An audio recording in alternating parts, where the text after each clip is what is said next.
ka gani Albani dinnan ni to cikakken injiniya ne first class kashin Microsoft. Don haka ko daga America aka turo kurayen injiniyoyi na kwamfuta to sai an sa su sun bugo min wayan sun sauka Lagos ko Abuja ko makamantan haka. Za a zauna to gashi sun zo aiki to menene zan ce yaya zan ce. Shi yasa an kaje gaban gidana za ga kamfanin ne nake gina daga can gaba. Na taso daga Abuja na dawo nan. Duk wannan ko da'awar da Abubakar Gumi ya ta mana ne ta Qur'ani da hadisi sai kanmu ya waye.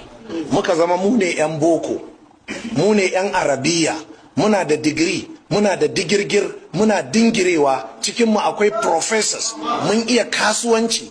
Duk inda ka jefa mu a duniya mu ba gidadawa ba ne. Duk wannan da'awar karatu, ku kiyaye karatu. Ina tabbatar muku yanzu akwai irina guda 500 product ɗin Abubakar Gumi. Isa Ali Ibrahim yaro ne karami kaninmu amma yanzu yana ina Ingila. Me yake a Ingila? PhD yake akan computer science. Product ɗin Abubakar Gumi ne. Isa Ali Ibrahim Fantami yaro ne ɗan karami mahaddacin Qur'ani, mahaddacin hadisi. Na fara lissafa maka irinmu product ɗin Abubakar Gumi ne.